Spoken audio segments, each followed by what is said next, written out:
Number 5. Our first story, and not to give away too much of the plot here, but a lot of the other stories, came from a Reddit thread positing the question, what's your scariest Home Alone story? There were many good ones, but the literal top comment was this by Killer or Angel. It was an average night around 9 p.m. Me and my cousin are at his house and I'm sitting for the night while my mom and aunt are shopping and my dad and uncle are at the movies. We're just sitting there feeling strange. Something was wrong, but I couldn't really put my finger on it. I got up and walked to the back door to lock it. When I came back, I saw what was causing that weird feeling. In the window, there was a decrepit and homeless looking man just staring into the window looking at us. My protector instincts turned on. I pretended I didn't see the guy, and I told my cousin it was time to go to bed because it was too late. I took him upstairs knowing damn well there was a man outside that wanted in. Now at the time, I was 5'8" and only about 125 pounds. I did play football at school though. If I remember correctly, I went downstairs to grab a meat tenderizer and I turned back to the window.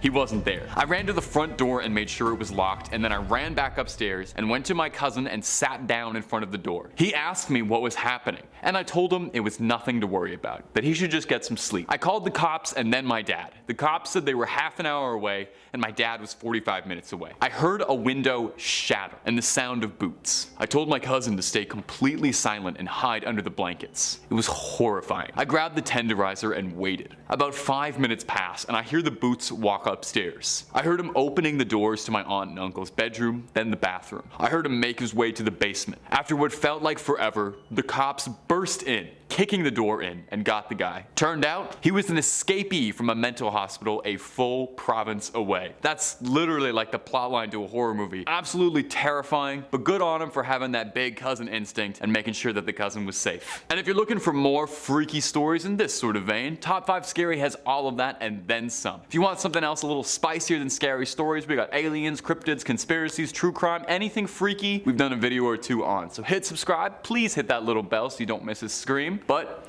would you kindly do that at the end of this video, because I got 4 more scary Home Alone stories coming up for you right now. Number 4. It's another post from this same thread asking about people's scary Home Alone stories. This one very likely is going to have you locking the door tight and probably spending the night with the blankets pulled all the way up to your eyes. I had just moved into my first apartment. It was around 8:30 p.m. and I heard the doorknob moving like somebody was putting a key in it and turning and knocking. At first, I got pretty excited that my at the time boyfriend was home, but then I realized that it was too early in the day. He usually came home nearer to 11 and it was only 8:30 still. So I looked outside at the kitchen window and I didn't see his car or anyone's car that I recognized parked outside, and that's when I started to panic. The doorknob kept moving for a few more seconds and then stopped. A few minutes later, they had some piece of metal that they were sticking between the door to try and open the door. I freaked out, and I locked myself in the bathroom. I grabbed a blade from the kitchen to try and protect myself. I called the cops. Whatever was on the other end was trying to pry the bathroom door open for about 3 full minutes before they stopped. Interrupting the story a bit, can you even imagine how horrifying that would be? 3 minutes locked in your bathroom waiting for the boys in blue to arrive while someone's clawing at your door? This person is braver than I. For context, this video has been about 4 minutes up to this point. Imagine the entire video you just watched, but you're petrified and shaking in a bathroom. Anyway, back to the story. Eventually the cops came in and they found an elderly man roaming my apartment with a crowbar. He used to live in my apartment and he wanted a bunch of stuff back that we took when we moved in. Police told me he was delusional. I'm so thankful and glad I didn't answer to the door. To this day, my heart still skips a beat when someone knocks on my door. And mine too. I don't think I'm opening my door for strangers anytime soon. Number 3. I was home alone and my parents were out of town. We just moved into the house, so there was an empty lot next to the house with a half-built house on it. My parents were the types to always leave the door unlocked. While they were gone, I was watching TV when all of a sudden, the door that leads into my garage from the inside starts to wiggle. I put my TV on mute to listen and I see it move this time. I start freaking out and I'm kind of in shock looking for the phone. I can't find the house phone, so I search for myself. I remembered I left my charger in my parents' car, so now I am frantically looking for the house phone. Our house was pretty new, so my mom hadn't even put blinds or drapes up in the kitchen or living room. Again, no blinds, No phone. Whoever was wiggling the doorknob starts banging on the windows in the living room. I shoot upstairs looking frantically for the phone and also trying to figure out how and where I'd jump out of my house to get away from the maniac that's probably outside my door if I needed to. He then starts pounding on my door. I can tell at this point that he's using something metal or plastic by the sound of the thumps. I genuinely thought he was going to shoot my door open. I remember at that because I was mad at myself for being such a fool. I frequently talked on the phone, and I always just left it lying around. I never put it back on the base. I wanted so badly to push the button to detect where my house phone is, but I thought if he heard where it was, he'd break the window near it and take it. I then remembered I left the phone in my mom's room, and as I passed the hallway, I see her dad's old weapon in my parents' bedroom, a long arm. I find the phone and I call 911. As I'm on the phone, the window breaks. I'm upstairs and I am scared to death, and suddenly everything goes silent. I'm waiting in my parents' bedroom. Pitch black closet for what seems like eternity. I hear the sirens. Cops show up, but there's no one to be found. I figured they hadn't gone too far since the incident had just occurred, but the cops never found my tormentor. On the plus side, the company that built the house next to us hired overnight security for the house, which was definitely refreshing. Number 2. In fall 2016, I moved into half of a really old house. It was built in the 1880s, a stone's throw from the original campus of Indiana State, which is now a park filled with homeless people. The owners basically turned it into a weird duplex kind of deal. Anyway, the layout of this house was pretty weird. You walked in the door and you were in a living room type space, and then you kept walking and there was a doorway to a bedroom, and past that was the kitchen. No doors. Only door inside the apartment was to the bathroom and one that led to the shared basement. This is a terrible living situation, may I say. My first night there was uneventful. I was kind of uncomfortable because I hadn't lived by myself in a long time, and I was just sort of feeling lonely and on edge. I stayed up late and eventually fell asleep, but woke up around 3 in the morning. Cliché, I know. What woke me up sounded like a group of drummers were drumming on every flat surface of the living room. It went on for a while and I was completely terrified. It was just a cacophony of sound. After about 2 or 3 minutes, I finally gathered up the courage to get up and check on it. And soon as I passed the threshold to the living room, it just stopped. Nothing happened the rest of the night, but I didn't get much sleep at all. A couple of days later, my friend was visiting and he was about to leave. We were standing by the front door to my bookshelf, and I told him about how I was having trouble sleeping, and I told him that story about my first night there. As I was saying this, a book threw itself off the bookshelf and onto the floor 3 feet away. It had to fly past the dresser the shelf was perched and landed between the two of us. He just gave me a creeped out look and said, "I have to go."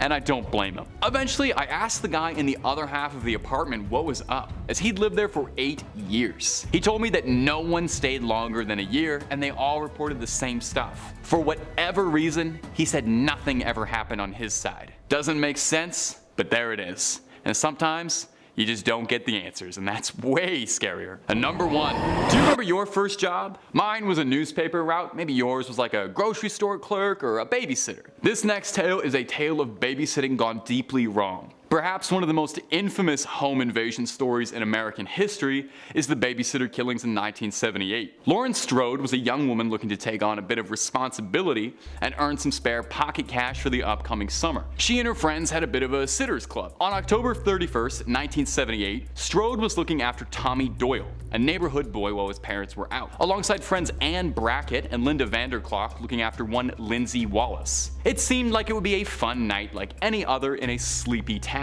Unfortunately, unbeknownst to the girls, earlier that week a mental patient from Smith's Grove Sanitarium nearby had escaped containment and was on the loose and suspected to be around the Haddonfield area. A quiet investigation being led by Sheriff Brackett, Ann's father, and a psychiatrist at Smith's Grove was underway to try and apprehend the patient, who had been incarcerated after killing his sister years ago in a fit of unprecedented, terrifying violence. The patient had disguised himself and was stalking the streets of Haddonfield and had come across Strode out of a psychotic obsession. He stalked the girl for days until eventually making his move, and then proceeded proceeded to invade the home of Linda Vanderklok and strangled her alongside boyfriend Bobby Sims. Strode protected the youth she was looking after, and thankfully both Tommy Doyle and Lindsay Wallace were not harmed in any way, and boldly attacked the invader with a knitting needle, subduing him long enough for authorities to arrive, where he was apprehended and returned to Smith's Grove Sanitarium, where he remained for 40 years. Strode remained in Haddonfield, where she lives quietly and would prefer not to be disturbed looking after her daughter and granddaughter, and does not celebrate Halloween much anymore. In 5th place, time to visit a haunted house. Our lovely narrator Claire was familiar with the family, with her mom having taught the would-be clients in preschool, and was asked to cover a shift whenever the regular sitter was unavailable. Over the course of one evening in particular, 4 odd things happened. Let's count them down, shall we? First, the boys were pulling out food for dinner, and they set a container of salsa on the counter. Minutes later, while prepping food, the container burst and sent salsa flying all across the room, all over the walls, the cabinets, and the fridge. Odd, but Claire assumed it was just kind of old and some gas had built up in the container. I can't imagine that was fun to clean. Well, while she was cleaning it and the boys were in the kitchen helping her, they all heard a loud thud in the living room. Rushing as a group into the other room, they saw that 2 framed photos on opposite walls had fallen to the floor at the same time. Neither of them appeared damaged, but they both landed right on the floor. Claire propped them up against the walls, but left them alone.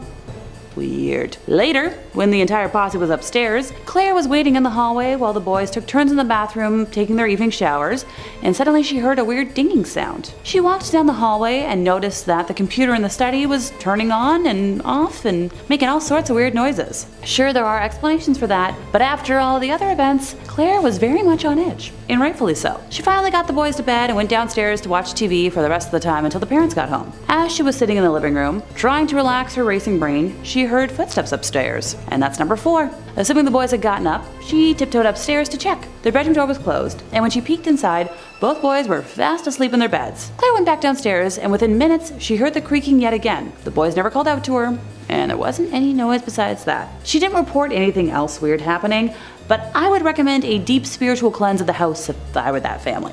Just my 2 cents. In 4th place, we have a case of moving dolls. As someone who collects creepy dolls, this story definitely intrigued me from the get-go. Here's the thing with dolls with a personality, okay? They have to be treated with respect, carefully preserved, and be in a quasi-emotionally stable environment, or else weird things are, they're gonna happen. Don't worry, I promise a video on my personal creepy doll collection is coming soon. I'm just waiting on one of them to be ready to take a day trip to be on camera. It's a whole thing, but we respect boundaries. Where was I again? Oh, right. Poor Ashley. She arrived at the Lanford house one night, ready for what she thought was a typical babysitting evening. Upon encountering Sarah, mother of Kelly, she realized that poor Kelly was indexed within an inch of her life. Sarah had prepared a thoroughly detailed binder of everything Ashley would ever need to know about Kelly, and more. From a tab explicitly spelling out Kelly's allergies, to her every phobia, each show she was allowed to watch on TV and when they'd be on, and more. It took a while for Ashley to scoot Sarah out the door, but when she did, Ashley breathed a sigh of relief, wondering if the night was going to be an easy evening, or what the heck had she gotten herself into. Going through the binder herself, she observed that it was indeed supper time, in accordance with the minute-accurate schedule, and began following the precise instructions, prepping the water pot to boil. I would never be able to follow a minute schedule. No, thank you. While she waited for the water to, do its thing, Kelly offered to introduce her to the dolls that were in the living room, and Ashley happily accepted, hoping to figure out if the ward was genuinely neurotic or just a poor victim of extreme helicopter parenting. Kelly introduced Ashley to each doll in great detail, and then began to act out scenarios, pretending as if the dolls were alive and out to hurt her. Now look, I'm not gonna pretend I was a normal kid, but I don't think I put my Barbies in a scenario to end my life.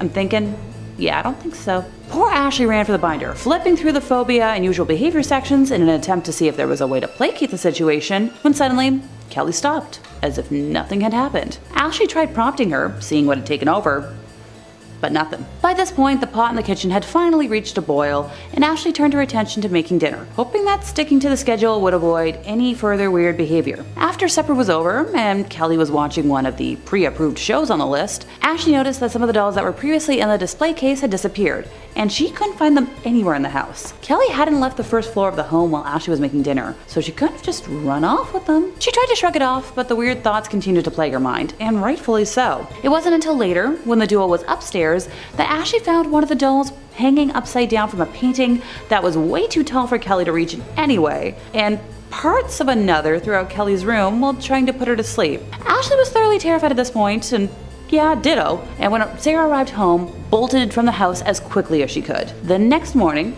she woke up at home in her own bed with the last of the missing dolls next to her. She mailed it back with no return address and refused to ever enter the Lanford home ever again. In third place, we have a Scream knockoff. While Taylor was in her last year of university, she was determined to make extra money and decided to post ads online for babysitting and dog walking services, adding photos of herself and her phone number in an attempt to appear as legitimate as possible. Roughly an hour after finalizing her posting, Taylor was cooking herself dinner and heard her cell phone ringing from where she left it in her upstairs bedroom. Sadly, she couldn't retrieve it immediately since, she was handling a lot of hot pans, so she let it ring out. A few minutes later, it began to ring again, and when she didn't retrieve that call either, whoever it was called back, and repeatedly until she was finally able to leave her pans and bolt upstairs to answer it. When she picked up, all that she could hear was heavy breathing, so after she didn't get a reply, she hung up, but the phone rang again the moment she put it down. Annoyed by this point, and I would be too, Taylor picked up once again, this time finally encountering a male voice. The conversation began normally, so Taylor assumed that the call before was just a bad connection. He explained that he had a duo of very young offspring and wanted to know if she thought she could handle that responsibility. Taylor informed him that she had experienced dealing with poorly behaved clientele before and assured the man that she could handle what he was describing. The man followed up by asking if she could do any overnights, and this is where the red flag started to kick in for Taylor. Dang, I should have brought one today with me to count them off. Oh well, just imagine it, right here. Whee! Thanks to common sense kicking in, she firmly said that she would not babysit overnight and was met with only heavy breathing in response. She asked if he was still there, and after a period of silence, the voice asked, "Are you a virgin?" Taylor, completely stunned, hung up the phone immediately. The phone kept ringing nonstop for the next hour. The awful man had withheld his number, so she couldn't specifically block that number at first, but then eventually found the function to block withheld numbers on her phone, did it, deleted her number from the ad site, and went on to message every other person on there in her local area with a babysitting ad to warn them, finding out that this caller was a common annoyance or rite of passage to those who had listed their numbers. Poor Taylor was so scared that she was jumping at every shadow for the rest of the evening. In second place, we have the end of a life. Sheila Schrock was a teenage orphan who lived with her older brother in Birmingham, Michigan, an attractive and affluent community. Sheila was babysitting in an upstairs room of a house at 1772 Villa Street early in the evening of January 19th of 1976 when she was surprised by a man who had just come from breaking into 3 other houses in the neighborhood, holding a pry bar and a screwdriver. Her assailant, described by a witness as a thin young white male, somewhere between the ages of 18 to 25, around 5'10" or 6 feet, with a sparse beard, prominent nose, pointed chin, removed her clothing, forcibly fornicated with her, and as this horrified neighbor witness watched from a nearby roof from which he was shoveling snow, ended her with a series of shots from a semi-automatic. That's specific. Allegedly, the attacker looted the home, making off with a firearm, jewelry, and blended in with the crowd on the street to escape. The eyewitness described the vehicle as a 1967 Cadillac, and even with all this detailing, he has never been apprehended. Poor Sheila. Like, that is such a specific remembrance of somebody's face, and even with all that, you can't apprehend him? Dang. In first place, we have a complete kidnapping. On October 24th of 1953, Viggo Rasmussen, a professor at La Crosse State College in Wisconsin, hired Evelyn Hartley, the daughter of a fellow professor, to take care of his own very young daughter. That evening, Evelyn's father Richard called the Rasmussen house several times after she failed to check in as planned around 8:30 p.m. and was met with no answer each time. Concerned, he drove to the house, and when he arrived, the doors were locked, the lights and radio were on, and items were scattered all over the house. The living room furniture had been moved around to different places, ditto for Evelyn's school books. Richard found her shoes in different rooms, with one shoe upstairs and another downstairs. He also found his daughter's broken glasses upstairs, but no sign of his actual daughter anywhere in the home. During the search of the house, Richard observed that every room that could be locked was in fact locked, minus a basement room at the back of the house that had an opened window that was missing a screen. The missing screen was located outside of the room in the backyard, leaning against a short step ladder. Pry marks were found on some of the windows, and footprints have been found in areas of the house, along with traces of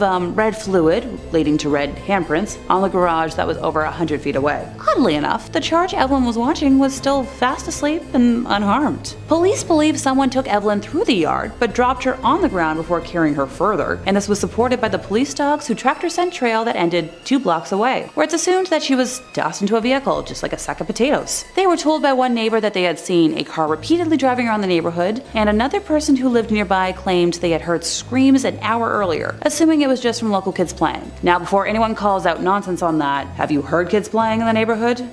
That gets loud. 2 days after the incident, local resident Ed Hoffer told police that while driving his vehicle, he was almost hit by a dark green, two-tone 1942 Buick as it was speeding in a westerly direction. So for me, I'm like, okay, green car? Inside the Buick, Ed reported seeing one man was driving the vehicle, while a second man was in the backseat with a girl. Ed also reported that a few minutes before the incident, he had seen the same 2 men with the young girl as he was pulling outside his brother-in-law's house, located conveniently around the corner from the Rasmussen house. Ed stated that the girl was wedged between the 2 men, and he had thought that she was, intoxicated, as the 2 men were holding her by the arms as they were walking down the street. Now, if you think this all sounds a little too suspicious and made up, you're not alone. The police did bring in Ed as a suspect, but sadly he passed 2 lie detector tests, and no remains or DNA were found on his property. Some folks, such as myself, are pretty sure he had something to do with all of this. Several days after that fateful night, various items of clothing, many of which were stained with red, were found at different locations, and tests proved that the red stains matched Evelyn's DNA. Over 1,000 members of the local community, including law enforcement officers, the National Guard, Boy Scouts, and La Crosse State college students and faculty participated in a search. A vehicle inspection program was also undertaken with the intent of searching every vehicle in La Crosse County. Gas station attendants were asked to check cars for red stains, and recent graves were reopened to determine if Evelyn's remains were placed with a recent burial. In May of 1954, mass lie detector tests were conducted on La Crosse area high school boys in an attempt to find out more information about Evelyn's disappearance. Though local authorities had planned to test, 1,750 students and faculty, the testing was controversial and was halted after around 300 were tested. And to this day, no clue what happened to Evelyn. Kicking off this list, in 5th place, we've got attempted insemination. For safety's sake, since I have a lovely lexicon of no-no words to avoid, ask someone in the comments if y'all are confused about my wording at any point. 19-year-old Tanner met 22-year-old Miranda through Tinder while they attended the same college. And the first time they hung out, it was a casual Netflix hangout at Miranda's place, and he left thinking she was decent and wasn't against making future plans. They started texting and Snapchatting throughout the following week and organized some plans for the upcoming weekend. Out of nowhere, she started sending him unsolicited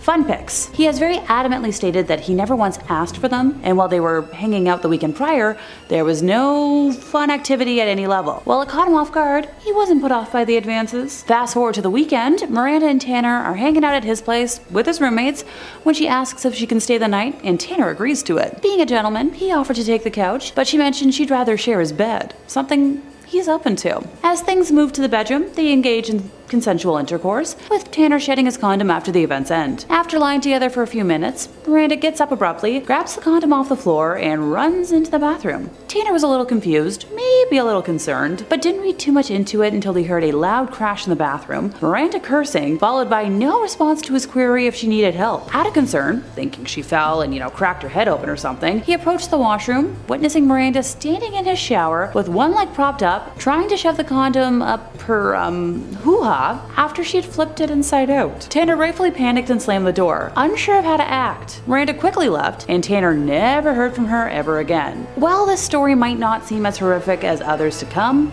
it definitely left my mind boggled. In 4th place, we have a multifaceted date. On a random lonely fall day, resident lonely heart Nicholas was swiping and matched up with a lovely looking lady named Holly and sent off a hello to kickstart a conversation. While I might not be much of a dating app expert, that's quite often a long shot way of catching attention, but hey, it worked. Holly immediately offered to meet up, and Nicholas jumped at the offer, with the duo deciding to meet at a nearby frozen yogurt spot. When he arrived, Holly was already deep in a bowl of dessert, so he purchased his own serving and joined her, with the duo exchanging the usual small talk to break the ice. Eventually, the topic of school came up, and at the time, Nicholas was a junior in college, so he told Holly about what he was studying and that he wasn't entirely sure what he wanted to do after he graduated. She laughed in response, saying she knew exactly what he meant. Who doesn't? Holly explained that throughout her time in high school, she regularly wore men's clothing and as a result, had an interest in designing men's clothes. clothes. So naturally Nicholas asked if she was studying fashion, and she responded by telling him that she hated high school so much that she decided not to go to college, which, honestly I can kind of understand. She continued by saying that she was a very creative person, and that she was writing a book before also casually mentioning how she was in the process of starting a photography company. Nicholas asked how those were going, and she said that they were more theoretical than reality at that point, going on to explain that her backup plan, if none of the other endeavors panned out, was to become a surgeon.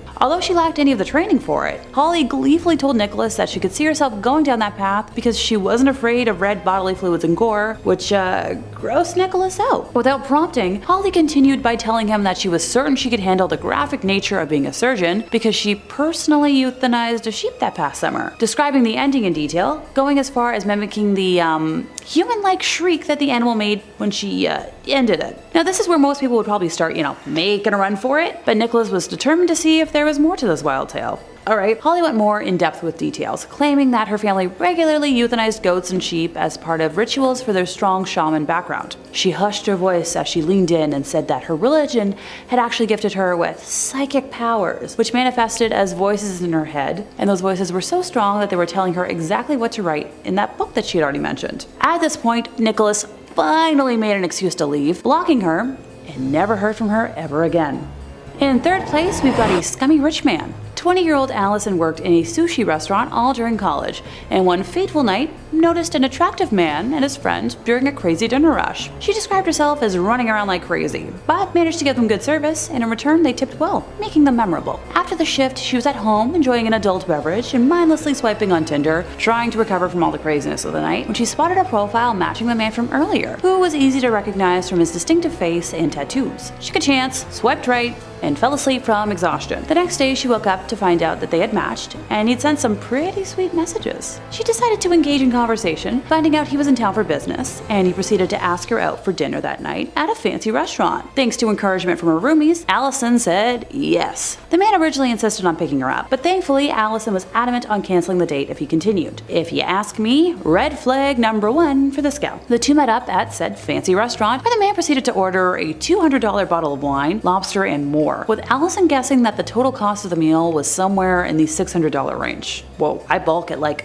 a $20 meal, but that's just me. Apparently the conversation started out normal enough, but Allison soon found out that not only was the man married, but allegedly he was in an open relationship. Rightfully, she didn't believe him, so he called his wife on the spot after texting her photos of Allison. Apparently the wife was bi and asked her husband to invite Allison to their home in Cancun for some fun together. Red flag number 2. Once the call ended, Allison decided to ask the man how he afforded his lifestyle, and he casually mentioned that it was through a drug cartel, quickly trying to reassure her though that it was all safe and on the up and up. Being a sensible person, Allison immediately tried to leave, but he followed her to her car. He was showing her photos of his wife, saying that she should really go to Cancun with them, and that she owes it to him to go back to his hotel room, since he spent so much on dinner. Finally, trying to force her to kiss him. Allison was eventually able to get into her car and get away, but was terrified he was going to follow her home. So she drove around for a while, and eventually opted to spend the night at a male friend's home for safety. Oh, and deleted Tinder the moment she got home. In second place, we have a first date gone sour. User Teeny Gecko on Reddit is to thank for sharing this horror tale with the interwebs, and since my tongue is in the mood to trip today, for simplicity's sake, I'll refer to her as Teeny. During a day of mindless swiping, she came across the profile of a guy named Carlos, thought he was cute,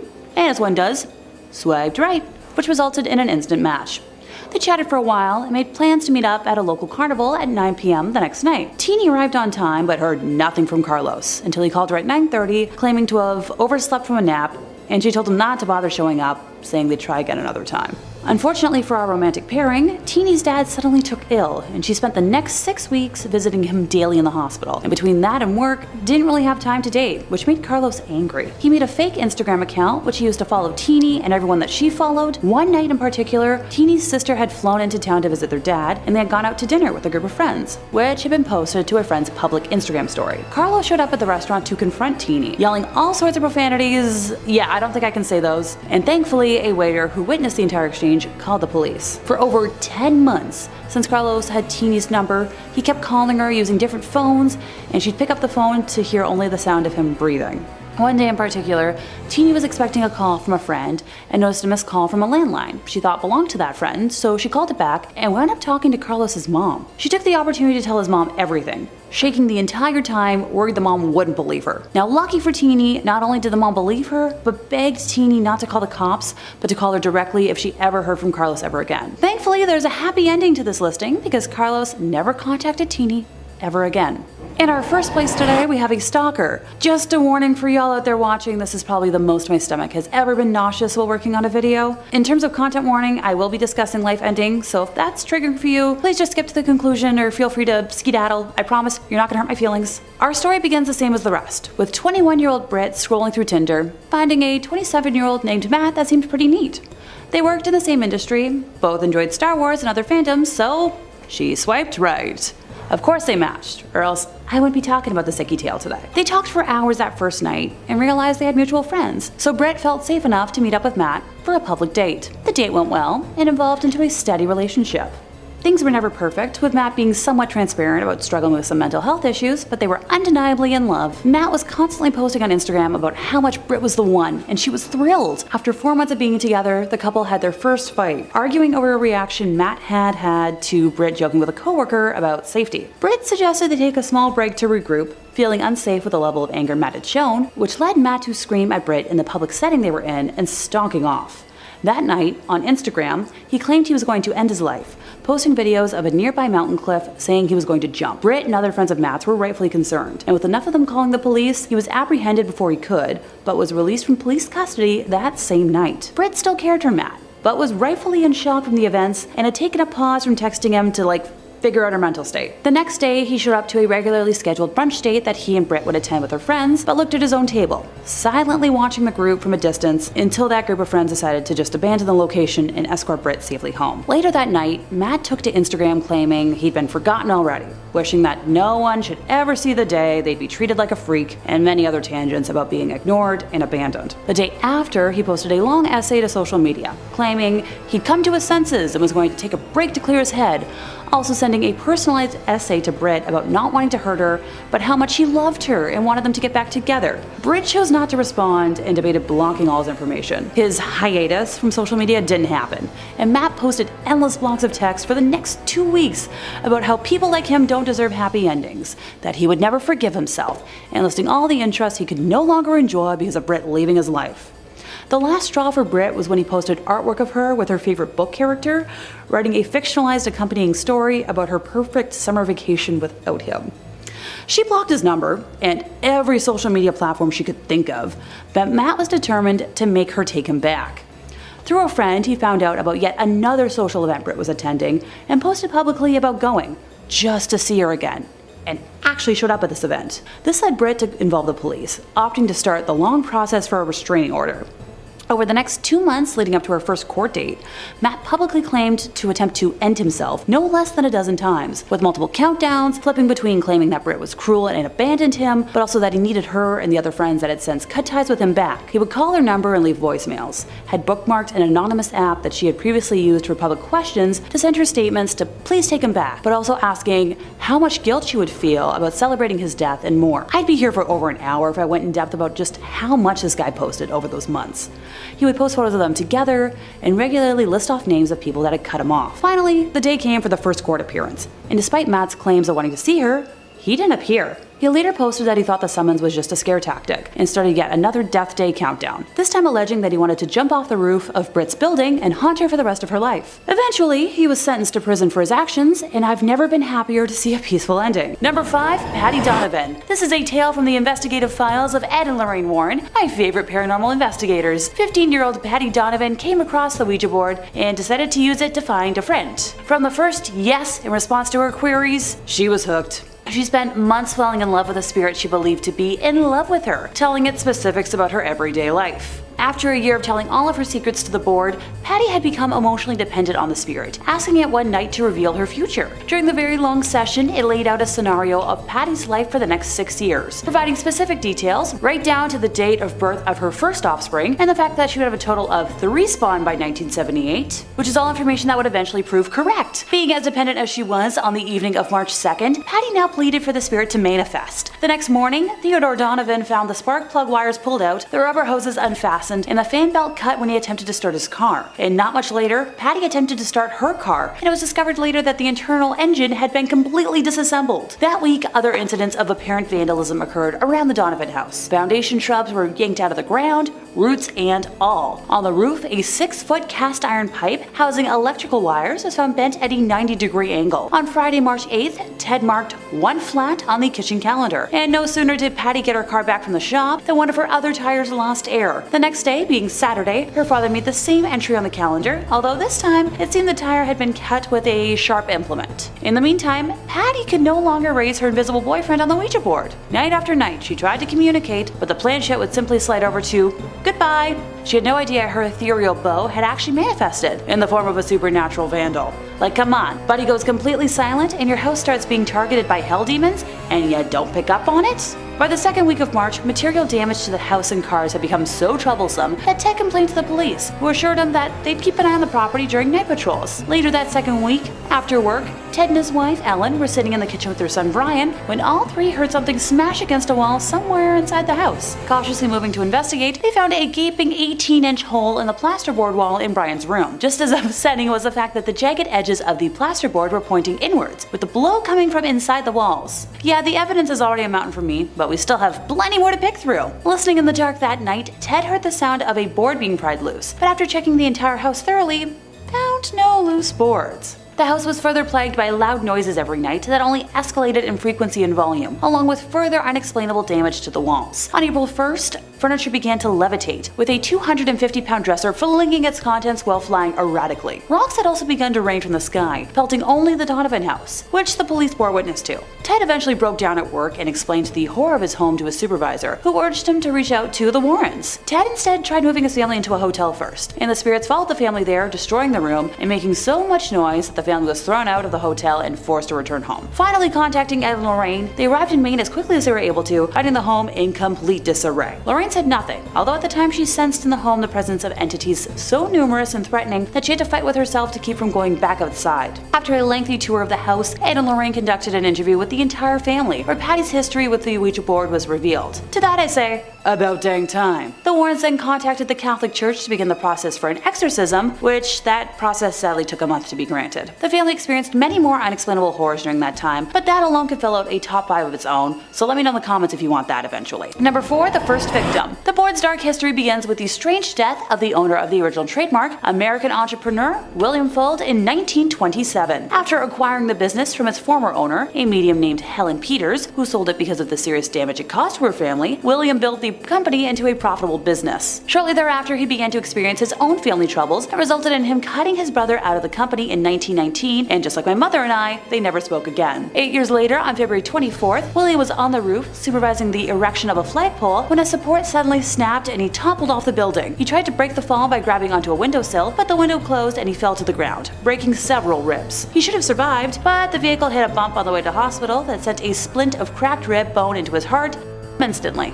Well then, what a coincidence. After his death, William's descendants took over the company. Catherine and William A. Fuld ran the company until the youngest brother, Hubert, became president in 1942. The Parker brothers acquired the company and all of its assets in 1966, and finally Hasbro took over Parker Brothers, and with it, the Ouija board in 1991. I have no issue with cursing out Hasbro. While they may be great at making board games that aren't cursed, and I'm sure they're profiting on the Yikes fandom that are the adult fans of My Little Pony, they really bungled the years that they held the Disney Princess doll rights, and that's something I'll never forgive them for. Number 3, a long-term buddy. I'm using buddy pretty loosely here. This tale comes from Reddit user Madame Mim20, which I'm hoping is a reference to The Sword and the Stone. During her junior year of high school, she went to a party where the host brought out a Ouija board, and she admitted that she was into paranormal stuff, but didn't know the dangers of, one of those boards. Typical questions were asked, but her vision began to darken, even though the lights were on. The last question being the classic, How old will I be when I die? Everyone got traditional numbers except for Mim. The planchette moved to 0 and then 1, then 0, then 1, continuously moving between those two numbers until someone just shook the board and said it was being stupid. At that point she stopped playing since it weirded her out, and I'm sensing 2 red flags so far. But I'll excuse one of them since she didn't know the horrors at the time. Mim claims to have a decent ability to sense the unknown and normally see,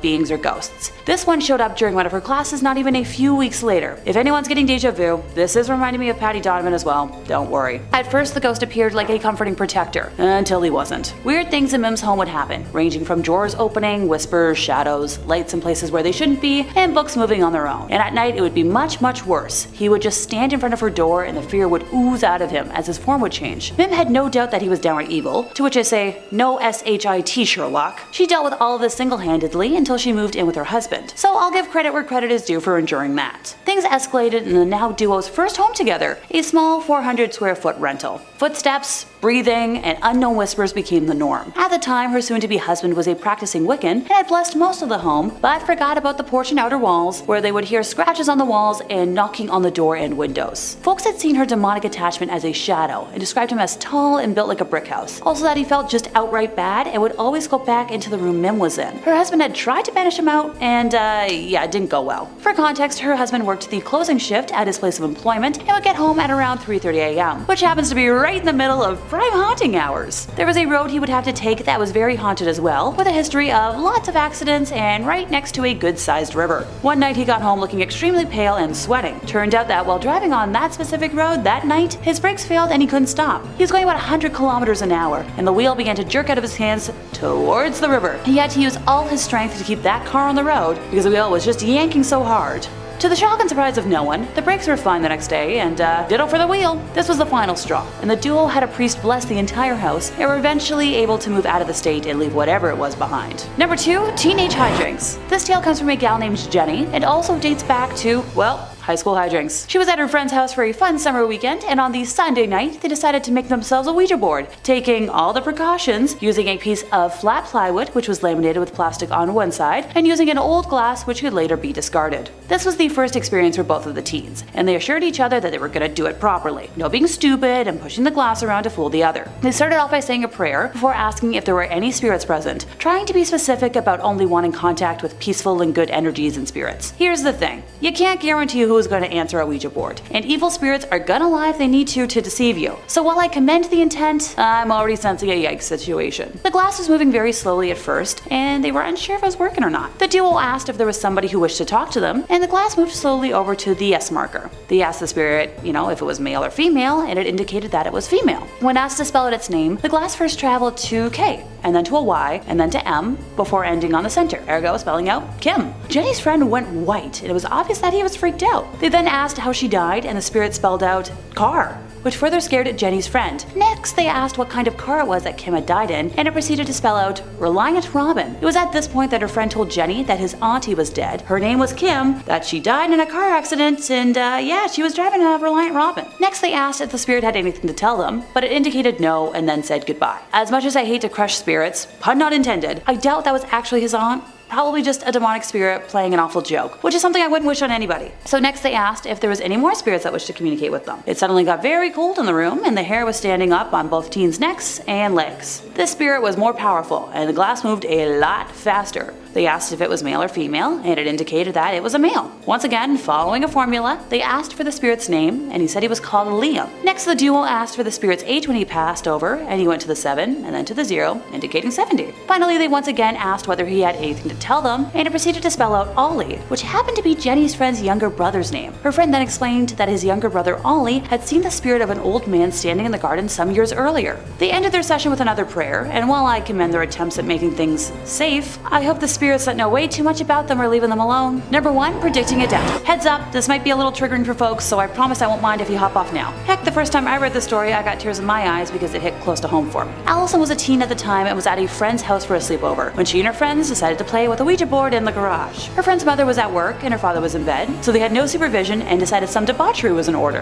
While playing with the board, they asked if anyone wanted to speak to them and got a yes, so they asked for a name. They got Mom. And when they asked for a message, it said under bridge. No one understood the message at the time. Later, after they had gone to bed, there was a knock at the front door. It was the local sheriff who had come to the house to tell the girl's father that his wife had been car accident on her way home from work that night, and her car was found submerged in water under a bridge just a few miles from their home. While I don't believe it was actually the mom communicating over the board, I'm just hoping it wasn't a demon who actually caused harm. But yeah. I don't really have much more to say on this tale, other than I feel like I've had the wind knocked out of me. Starting off 5th place strong, we've got a narrowly avoided death. This tale takes place when long-term nurse Jenny was placed in charge of caring for an elderly woman with no family who was admitted to the hospital when her husband passed away. She didn't speak often, but when she did, it was usually just words that made no sense together. Jenny felt bad for her because ever since she'd arrived, so many of the residents in her area that she, seemed to enjoy spending time with had passed. She put up a picture of each of them next to the pictures of her husband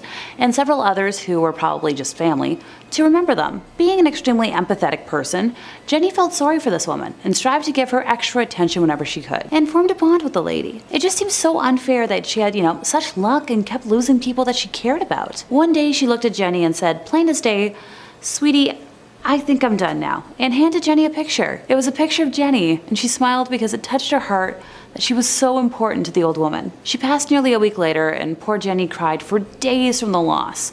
The old lady knew it was the end, and she said goodbye as best she could. Now fast forward to just under 2 years later, when Jenny was talking with a colleague, and that old lady came up in conversation. Her colleague referred to the lady as that crazy, explicit word for a female dog, which seemed very out of character for her, and it shocked and offended Jenny deeply. She expressed this to her colleague, not so nicely, and the lady looked at Jenny with a shocked look and said, "Oh dear, do you not know?" And then proceeded to explain something to Jenny that, she in fact hadn't known. As it turned out, it came out sometime after she had passed that the old lady had killed her husband by poisoning him, and that there was an investigation because it appeared that she had a ritual of befriending someone, obtaining a picture of them, and hiding the picture until she could kill them, usually by poisoning, and then displaying the picture as some sort of a trophy. It was suspected that this may have been the reason for the spike in mortality rate during her stay, and the considerable amount of photos in her collection. The last Jenny heard, the old family photos weren't any relation to the old woman, and the police were trying to ID the individuals and compare them to several cold cases. Sheesh. Thank goodness Jenny survived to tell the tale. In 4th place, time to tell the tale of a rocking bed. Nope, not a rocking horse, rocking chair, or like an ottoman. A bed. I know water beds are out of style and like a major safety hazard, but maybe this could inspire them to come back. New nurse Demi was working one of her first ever overnight shifts when a relative of one of her patients raced into the nurse's station, out of breath, screaming that she needed to come quick. Unable to elaborate, saying Demi had to see what she was talking about for herself. Our nurse made her way to the room in question, where this little old lady patient was crying and holding onto the bed for dear life, all while her bed was shaking extremely violently. Now, you're probably thinking that the lady was the one causing all that shaking, but apparently she was this frail, practically emaciated older lady who didn't even possess the strength to rattle the rails. The ward only had 2 other patients in it, and everyone in there was huddled in a corner, shaking in fright until it eventually subsided. Apparently that particular ward was rarely used, and the bed that the old lady was in was used even less. People who have laid in it complained of nightmares where they hear screams and laughter of angry children. I guess some restless spirit called dibs on that particular bed, and Demi would very much like it to pick somewhere else to hold court. Please and thanks. In 3rd place, we have the case of purple scrubs. Former EMT David O'Keefe worked mainly in transfers, and this particular client was always his last one of the day, having to return home late at night in the dark. She was an older woman who visited the hospital he was based out of for regular dialysis treatment. One specific day, she was being moved, and David was sitting in the back of the transport vehicle with her. She looked under the weather, so he asked what was wrong out of concern, and she said a man in purple had been visiting her. He asked if the man was, like a relative or a technician, but she shook her head. She said the man would sit next to her during dialysis appointments and stroke her hair. Thinking this was strange, right after he dropped her off at the hospital, David asked the hospital techs about, such a person, but no one had seen or remembered anyone wearing purple. Visitors also weren't really a thing at this part of the hospital, so he assumed the patient was just imagining it. While he was waiting to bring her back home, he saw the man in purple scrubs waiting outside that woman's room, watching her door. As David went to approach him, a bunch of tech personnel urgently ran past them into the woman's room, and David lost sight of the man. It turned out the woman in the room had suffered a heart attack and was sadly unable to be revived. Oh, and just a tiny creepy footnote, none of the staff in that hospital wore purple scrubs. In 2nd place, we have a mystery mimic. Yeah, I'm fond of alliteration. How can you tell? This spooky story comes to us courtesy of former late-night transportation worker Betty. She worked the position for a few years, but after this incident,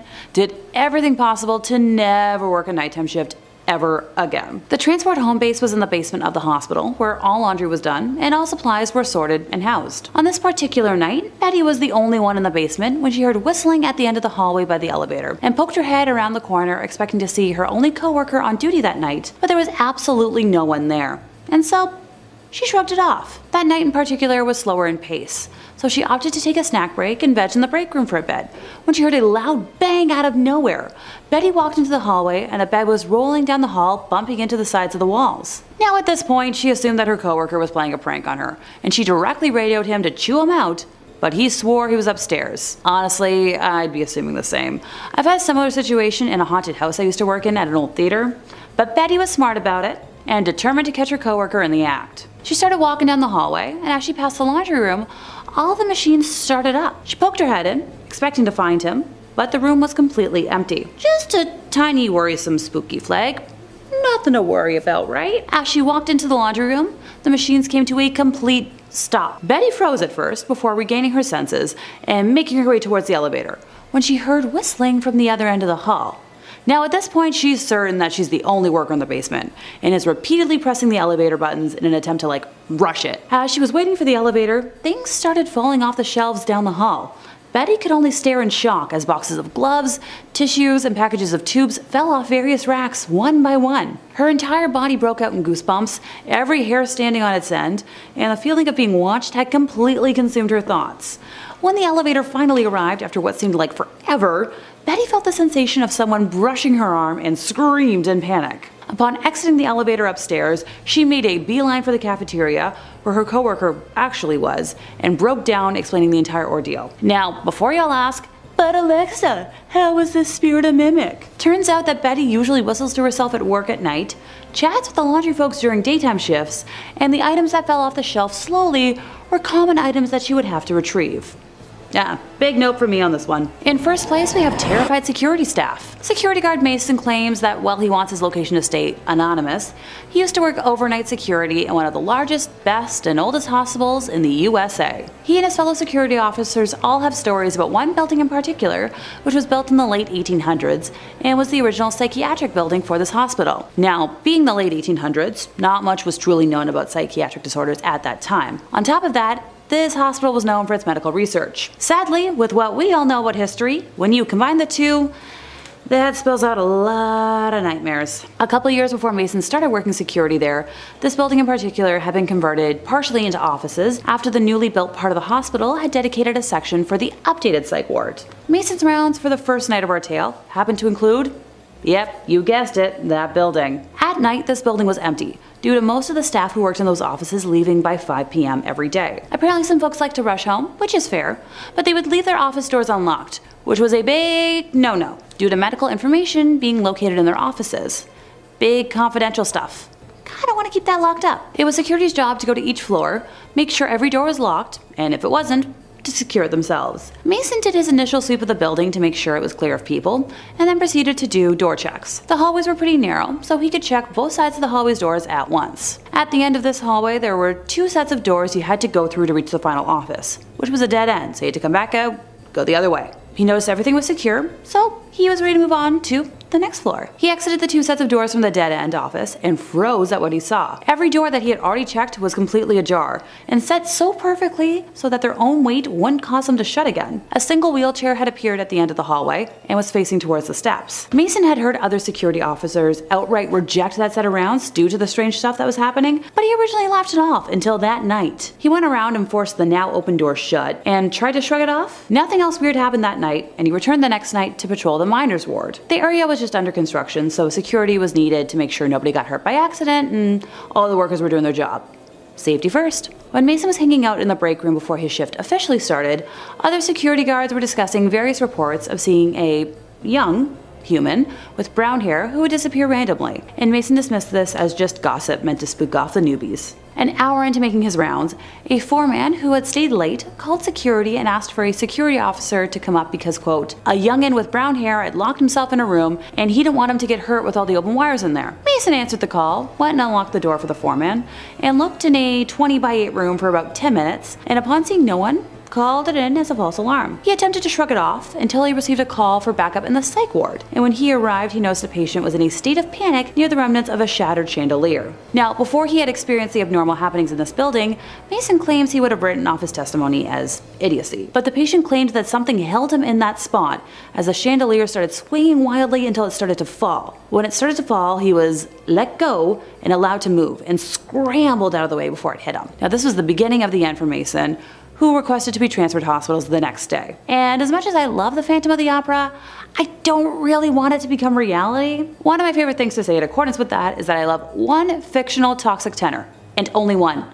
Emphasis on fictional. Coming in at number 5 today is going to be Fire in the Sky, a 1993 horror biopic. There's not many horror biopics out there. Based around the wild alien abduction of Travis Walton in the late 70s. If you're a Top 5 Scary super fan, and I hope you are, you might recognize that I've talked about Travis Walton a few times on the channel, mostly because it's one of the most infamous and well-documented stories about alien abduction, and very directly inspired a movie. In 1975, Travis Walton was working as a logger on an otherwise unmemorable day with 6 other loggers driving around in the forest when they all saw something incredibly bright shining at them through the treetops. One of the men claimed that it looked like a flattened disc, a flying saucer of sorts. And Walton stepped out of the bed of the truck to investigate and was struck by some invisible force that knocked him backwards, which caused the rest of the crew to drive off in a flurry.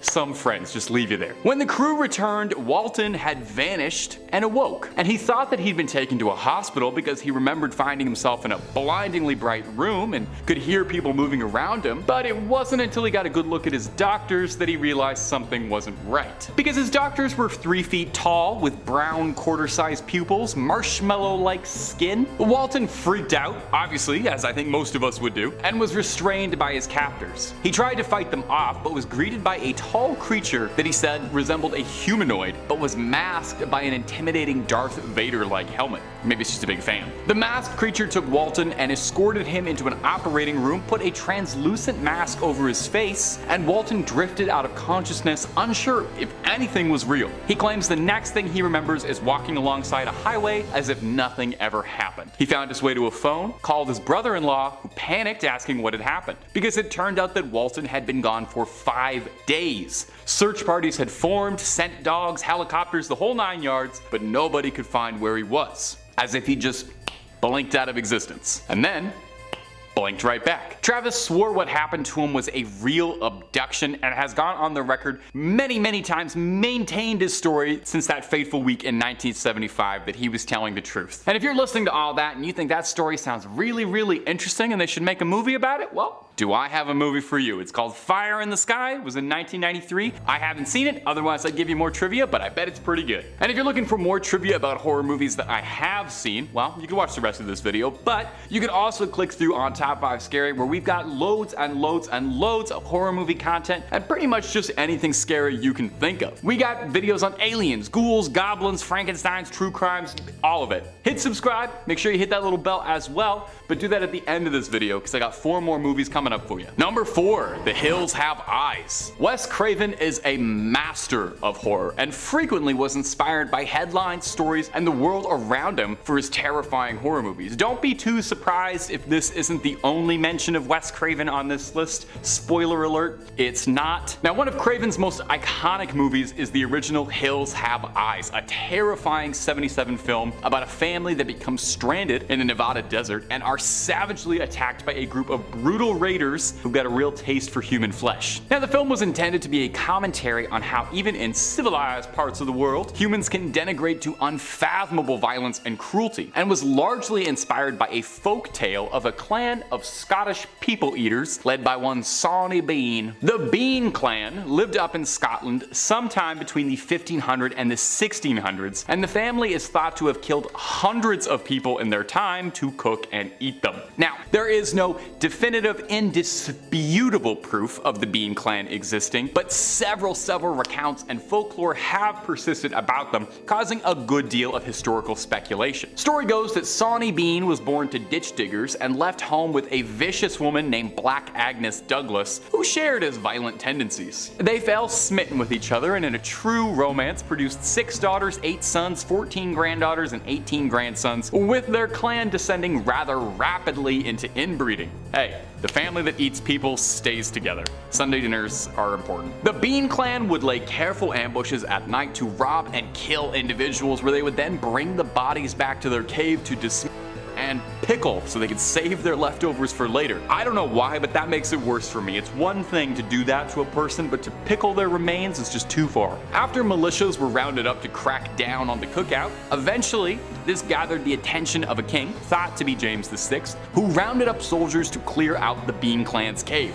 Now, tales differ slightly here, but it's thought that when they were found, the Bean clan was summarily executed without trial, thinking they weren't fit to stand one. It's really not much of a leap to see how a clan of outcast, isolated, inbred peasants capturing, killing, and eating people inspired the horrific family in the Hills Have Eyes. Now, I feel like I gotta take a shower or something. After talking about a disgusting family of inbred hillbillies eating human flesh, I feel like we should talk about, I don't know, maybe a slightly more upbeat horror movie, if there is one. Number 3, the Texas Chainsaw Massacre. I didn't format this list very well because this is also a movie about a clan of inbred hillbilly killer people eaters. Wow, that rolls off the tongue. The original Texas Chainsaw is one of my favorite horror movies of all time. You can see I'm getting a little bit too excited talking about it. There's a little bounce in my step when I talk about Leatherface. It's gut-wrenchingly horrifying in a way that the sequels were just never able to capture. And despite its larger-than-life, terrifying premise, the movie is very grounded and directed in such a grisly style that it seems more like evidence than a movie. It seems like something truly happened to a bunch of hapless tourists. While the whole Sawyer clan are vile, it's Leatherface that dominates your attention, the wretched butcher of the family, clad in human skin, wielding a chainsaw behind dead, broken eyes, a scared, mentally feeble man doing what his parents want. Leatherface is one of the most terrifying horror movie icons ever, and he was based on a real man. Leatherface is inspired by the real-life butcher of Plainsville, Ed Gein, who is an infamous criminal who lived in Wisconsin on an isolated farmstead with his domineering mother. After his mother passed, Gein's mental state deteriorated very poorly, and he began robbing graves to satisfy his desires. Now, Gein wasn't just a grave robber, he was a killer too, let's get that out of the way. He targeted women and he would use their remains to create horrific keepsakes. Gloves, masks, lampshades, clothing, all the things Leatherface and the Sawyer family decorate their home with, you could find in Ed Gein's home. You can find pictures of these things, but I think I'm gonna give the editors a break. Throw a picture of a kitten or something up here, and if you're curious about it, you can search it on your own time. There are pictures out there. Perhaps most disgusting was his intent to create a woman's suit that he could climb inside of to wear another person's skin. And if that sounds familiar, it's not just Leatherface that Gein inspired. His horrific MO inspired Buffalo Bill from Silence of the Lambs and Norman Bates from Psycho, especially that relationship with a domineering mother. Authorities would discover Gein in 1957 and were shocked by the contents of his house. He was arrested and would spend the rest of his life in mental asylums and died in obscurity, but the legacy he left will shock people for decades after his passing. Number 2, Scream. Oh, if I had to pick like a favorite of all time horror movie, there's a good chance it'd be Scream. I know I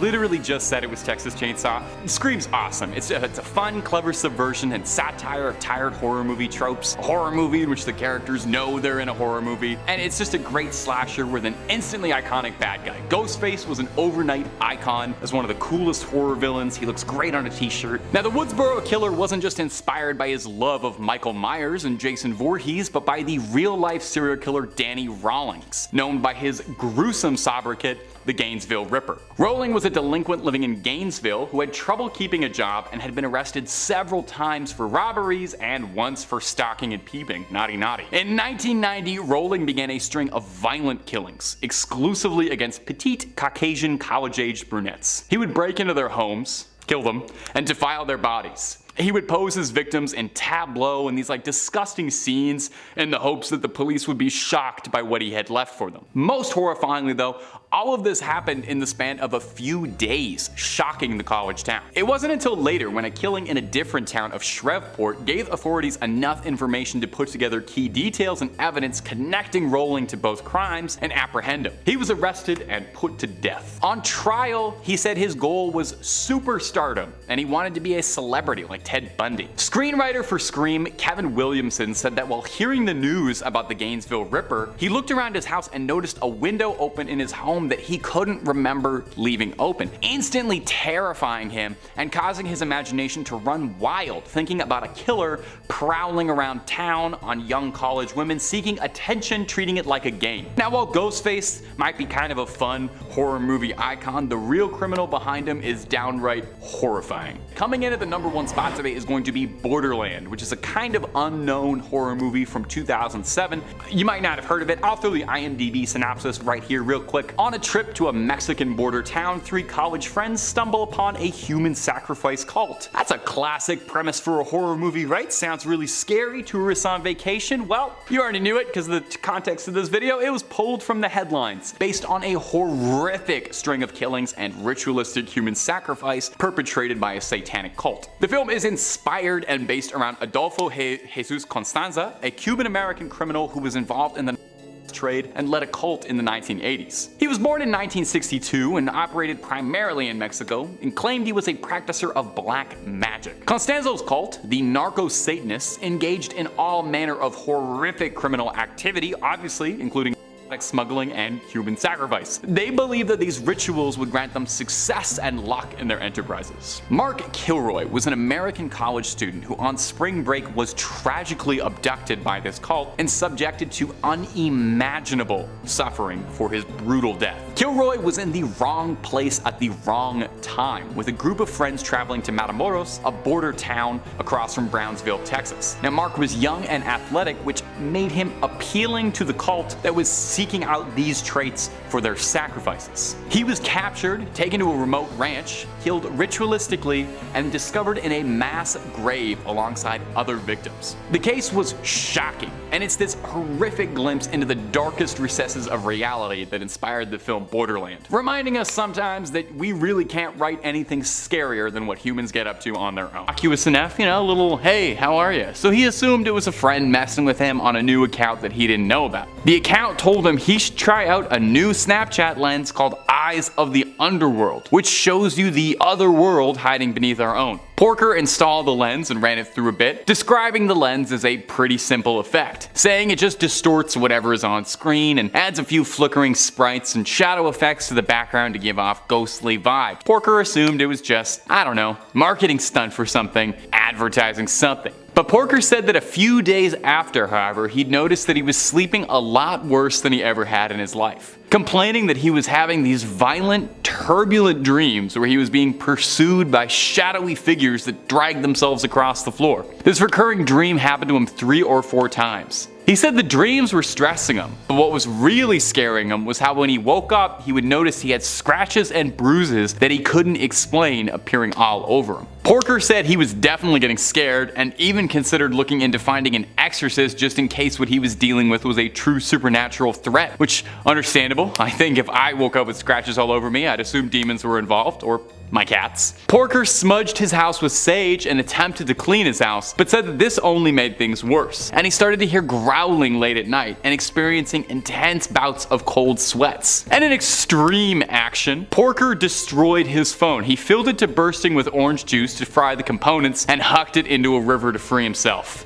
Miraculously though, it seemed to work. Porker said that after that the nightmares stopped as quick as they began, and all it cost him was a new phone. I would have tried a factory reset personally before chucking it into the water, but hey, we all have our methods. I don't think a ghost can survive a factory reset. And hey, if you're looking for more ghost stories about creepy technology and all sorts of twisted things out there, Top 5 Scary has all of that and then some. If ghosts aren't your jam, we got aliens, we got cryptids, we got conspiracies, we got true crime, we got fake crime. Basically, if it freaks you out, we got a video or two on it. So hit subscribe, please make sure to hit that little bell as well, and I know this is a big ask, would you kindly do that at the end of this video, because I got 4 more scary Snapchat stories for you coming up right now. Number 4. The AI. This story was posted to Reddit as well. Recently, there was a new feature on Snapchat, which was that there was an AI that can talk to you. One day, I was in bed asking it absurd questions. Are you human? What is God to you? That's a very esoteric, absurd question to ask an AI. What is God to you? That is poetic. That's beautiful. It started to say, I'm sorry, I don't have access to this. I don't know where you are, and messages saying, it's just an AI and can't answer those questions. Can any of us answer what God is to us? Hard to ask an AI that. I had an idea to ask it to give me a location nearby. I sent that message knowing it was going to say it doesn't have access to where I live, yada yada yada. Here's a random location near you. It was a random set of coordinates. I copy and pasted the coordinates and I was shocked and confused that it was a field in Nebraska, my home state. I asked how it knew my state, but it said it didn't have access to my location. Days pass and I become bored of the AI, but the thoughts of these coordinates stuck with me for a few days until I knew I had to find the location. On a Saturday when I was off, I drove up to the location. I put the coordinates into Waze and drove where it told me to. And this location was in the middle of nowhere. I stepped out and followed my phone and I was in a plain field with absolutely nothing. No houses, no buildings, no one. I looked into the distance and saw a small hill not too tall, and I thought that had to be it. As I walked towards it, I asked myself, was I expecting gold or cash? I felt embarrassed of all the time I was wasting here. I began to walk back until I heard faint cat noises, meowing. I turned behind and was shocked, and I walked back to a tunnel. This tunnel was covered in graffiti and it was too dark to see, so I shined my phone's flashlight. Right in front of me was a long, fleshy, skinless creature. It didn't look like it had eyes, but its mouth was a nightmare. It had rusted teeth and fingernails, and it stood there with its arm mangled. I ran back to the car. The next few days I couldn't sleep. I messaged the Snapchat team about finding illegal stuff, but I knew no one would believe me. I was so confused about how the AI gave me coordinates there. I tried to forget all about it until the next few weeks I started to see talk around town about missing construction workers all near a sewer. Blech. Number 3. The Stalker. Michael Melanson is a former Marine and foster parent living in a small community in California called Kings Canyon. While checking his Snapchat messages, Melanson noticed something unsettling. Among these usual snaps was one that stood out from an unrecognized username. Intrigued, Melanson opened the snaps unsure what to expect. What he saw made this fully trained Marine chill. The message was a picture of Melanson with an unnerving caption saying, "See you soon." More pictures would get sent showing places on Melanson's daily routine. His gym, his favorite coffee shop, a close-up picture of the street sign where he lived. I would probably block that guy and actually chuck my phone into the river. I think that guy from 2 points ago had the right idea. But Melanson reached out to the authorities. It seemed like the Marine had a stalker. The police had advised him to save and document all of the messages as evidence, and they launched an investigation, although little came of it. Surprise, surprise. The snaps continued and grew more invasive. More photos of the neighborhood and frequent hotspots. It reached its peak when one of the photos was that of Michael inside his own home. Michael then fitted his house with security cameras and confided with friends about what was happening. He became hyper aware of his surroundings, constantly pinging and scanning for any threats. The stalker seemed to have calmed down and the messages were dwindling out. Was it over?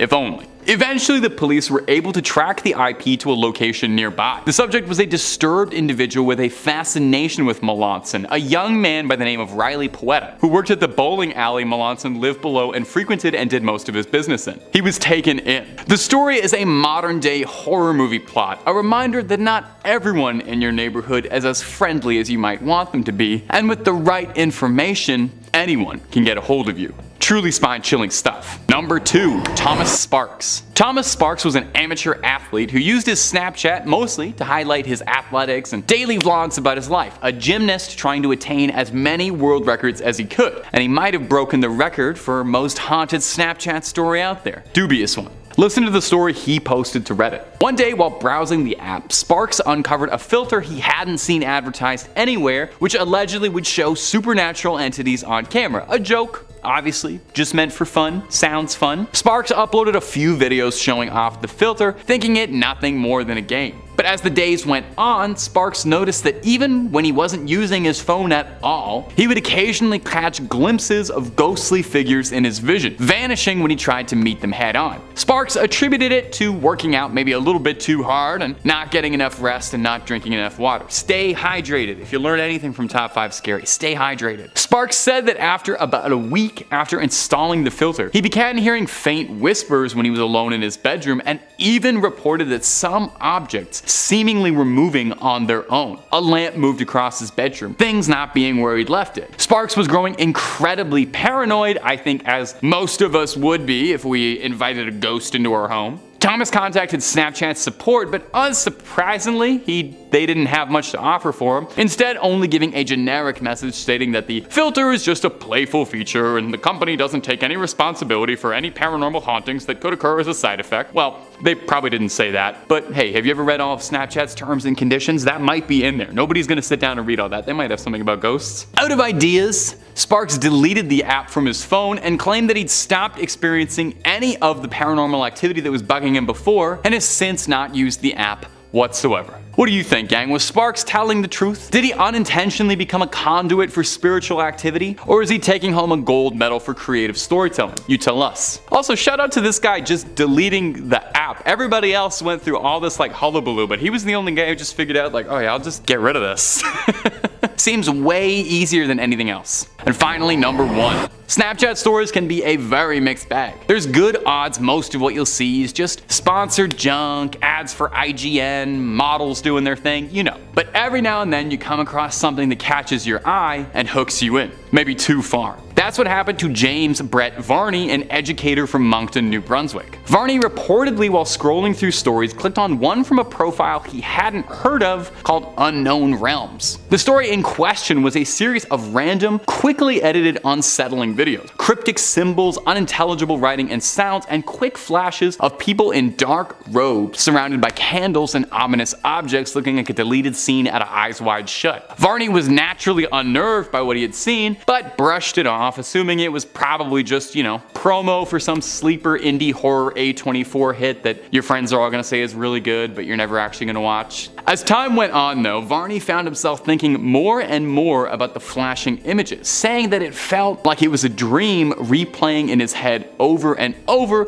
and it was bothering him infinitely more than some stupid little Snapchat story should. He kept coming back to it to watch it over and over again to see if there was anything he missed. He said he felt like it was an invitation to some cult. He researched Unknown Realms for a bit, but wasn't finding anything to attach it. No project, no movie, no video game. James went to report the story to the authorities to see if they'd help him, but found that when he did, the video had been scrubbed from the app. Confused, James went on to research more into the phenomena and found others online who claimed to have all seen the same mysterious story. No one was able to get to the bottom of it. Recruitment tool for a clandestine organization? Art project by some bored art majors? We might never know. A reminder that there is so much hiding on the boundless wild west of cyberspace we may never get the answers to. And you know what? That's not such a bad thing. Sometimes some stories are better left untold, some snaps better left unopened. Kicking us off in 5th place, we have the creatures of Utah Lake. Allegedly around 14 feet deep, the lake has been home to many a mysterious drowning or disappearance over the years, with numerous planes and boats rumored to be littering its depths. The creature of Utah's Bear Lake is the most well-known tale of the local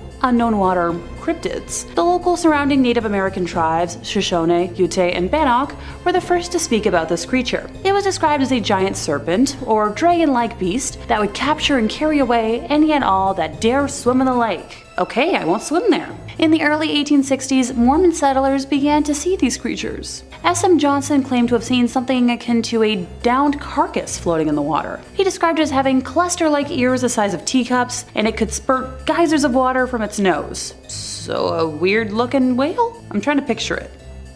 You let me know in the comments if you can picture that. He believed that it must have been of enormous size because it didn't drift to the shore, so its legs must have been embedded in the muddy bottom of the lake. Most of the sightings of this creature describe it as a kind of dragon, or freakish, alligator-like beast. In the year 2000, James Chase noticed something strange swimming in the lake near Pelican Point, around 40 yards from where he was, so a little distance away. He claimed to have seen something that was a little larger than a barrel drum in width, surfaced to the top of the water like a whale, and then submerged again. James said it was shimmering silver in color with large yellow stripes running vertically along its midsection. Now, James was a Hawaiian transplant and had encountered many different forms of ocean life, but he said he had never seen anything like this. Next up, we have water babies. That was my nickname as a kid. Apparently they're something to fear, and are also known as water kelpies or merfolk. The local water babies originate from the Native American Ute telling and can be found all over the world and fall into the category of undine, which is a fairy water species. Hey, I love fairies. And mermaids. Apparently they can be very dangerous if you disregard or disrespect them, but doesn't that apply to most things? Oh, so you know when you're walking by the shore and you hear the distant crying of babies? Yep, this is what you hear. Now most people will only hear them, because if you see them, I hate to break it to you, but probably too late for you. Many a boater has come upon what looks like floating reeds or lakeweed, but in actuality, it's the hair of the water baby just floating at the surface, and just below it, this water baby hides waiting for the unsuspecting fisherman to fall into its trap. Okay, good to know if I ever randomly decide to take up fishing. Probably not gonna happen, I've done it like once in my lifetime. In fourth place, we have modern mummification. Yes, I'll back it up with some context first. I'm not evil. This is one of two scary religions I'll be discussing today. And while they're not necessarily on the traumatizing level of scary, it definitely falls under unsettling for, well, me at least. Back in 1975, Claude Corky Noel claimed to have had an encounter with highly intelligent beings he called Summa individuals, who revealed to him the true nature of the universe. Corky promptly changed his legal name to Summum Bonum Amon Ra, Corky Ra for short, and founded the Summum religion. Its name is a play on the Latin word summus, meaning highest, and the religion is based out of Salt Lake City. To an outside observer like myself, Summum resembles a blend of science fiction, with alien encounters, cloning, New Age mysticism, and a healthy blend of ancient religions. Summum draws many of its beliefs from Egyptian polytheism, with a particular emphasis on the sun god Ra, although it also relies on the teachings of Gnostic Christians, such as those found in the Gospel of Thomas. Practicing the religion relies heavily on meditation, aimed at the summum goal of spiritual psychokinesis. For those who are unaware, psychokinesis is the power to move objects with your brain, something I wouldn't mind doing when I do my grocery run next week. Groceries get heavy. A particular peculiarity of the church is that it practices modern mummification. Fun alliteration. It believes that mummification allows for a soul to smoothly depart from our world to the next. Additionally, it claims that the modern mummification process they use preserves the cells and enables them to be cloned in the future. Do you at least sign a consent form first? For some followers, reincarnation is a scientific as well as a spiritual concept. The Summum Pyramid was built between 1977 to 79 and serves as the church's main teaching space, meditation hall, and provider of modern mummification. Yeah, try saying that 5 times fast. Their pyramid, like their religion, is sealed except to the open mind. Whatever the heck that means. Here's something to chew on. The pyramid itself, which incorporates, the divine proportions into its measurements, is not zoned as a church, but take a wild guess. You're not gonna get this. A bonded winery. This is so the pyramid can produce what the Summum Church calls nectar publications, which are alcoholic drinks used during meditation services. Since the organization doesn't keep formal membership records, they base the number of people who have received the message of Summum on the number of wine bottles, or publications, they have distributed, which is somewhere around 250,000 to date. Okay, this is so wild to me, seeing as Utah is one of the driest states out there. To make ends meet, the Summum Church offers mummification services to non-Summum members for those who yearn for something more. It offers the service to both humans and pets alike. Prices range from $67,000 for a person to as low as $4,000 for a pet under 15 pounds. All I can think about right now is like that one episode of Criminal Minds where the unsub mummified people while they were still alive, and I kinda hate my brain for it. In third place, we have the legend of Old Main. As the legend goes, Virginia Loomis had her life ended in the late 1800s, and her body was discovered on the boulder used to make many of the bricks to construct the Cedar City building in 1898. It's said that some of the bricks contain her red bodily fluids, with one of them being occasionally on display at Southern Utah University. The supposed killer, Stephen Farr, later in life was hired as a janitor at the university, where revenge was served. On his first day of work, he was lighting the old coal furnace in Old Main's basement when something caused the furnace door to slam shut on his arm. Stephen burned to death, unable to wrench free, becoming the human torch that burned Old Main to the ground in 1948. It's said the ghost of Virginia was seen laughing in the flames, and Virginia was written on Stephen's skull. It's referenced at least as far back as a university newspaper article in 1986. There, it talks about the spooky happenings documented from the beginning, and a parapsychology expert expert who was brought in back in 1948 to solve 50 years of the building haunting people. I'm all for a girl power gal haunting like she rightfully deserves. In second place, time to visit Skinwalker Ranch. Dang, it's been a minute since I've talked about cryptids, hasn't it? Well, here we go. Sherman Ranch, also known as Skinwalker Ranch, has been reported as a hub for paranormal activity ranging from UFO sightings to strange beasts with red eyes. The 500 acres of isolated land is located between Ballard and Vernal in Utah. The Sherman family acquired the ranch in the 1990s, but Native American myths of skinwalkers, witches with the ability to shapeshift into various animals, have haunted the region for centuries. Before the Sherman family inhabited the ranch, the spot was known as UFO Alley, and the Desert News reported in 1978 that nearby residents had spotted a dome-shaped UFO over the ranch that was surrounded by a glowing green light. Now, the supernatural activity didn't end when the Sherman family inhabited the ranch. The family reported doorways of light appearing in the midair, cattle that vanished, animals mutilated on the property, crop circle-like patterns in the surrounding fields, unidentified flying objects or orbs, and invisible objects emitting destructive magnetic fields. While investigating the disappearance of cattle, one man reportedly saw a large beast, like a wolf but larger, and cattle near the ranch. The man fired a tiny kaboom at the creature that hit its intended target, but the creature didn't slow down and appeared to escape unscathed. Well, if I ever find myself in Utah for some weird reason, I know where to visit. In first place, we have the Kingston Group Cult. This is sadly the one entry on today's list that's more horrifying for Mickey stuff instead of, spooky stuff. So if you want to jump over to the conclusion for ooky spooky creepy instead of yikes, feel free to do so now. I'll meet you there. For those who feel like they can endure listening to this, here goes. In 2022, the Kingston Group was on the receiving end of a lawsuit from former members that alleged years of unpaid labor, people selling, and icky non-consensual sexual stuff. The sex ex-members claim that it's largely through illegal marriage practices that the group is able to unlawfully make women and their offspring religious martyrs and traffic them for sexual and labor purposes. The lawsuit contains explicit details of how Kingston Group leaders allegedly arrange incestuous and sometimes way too young marriages between youngins and adult men with exalted status to produce hundreds of future followers. The suit alleges episodes of forced insemination aimed at forcing pregnancy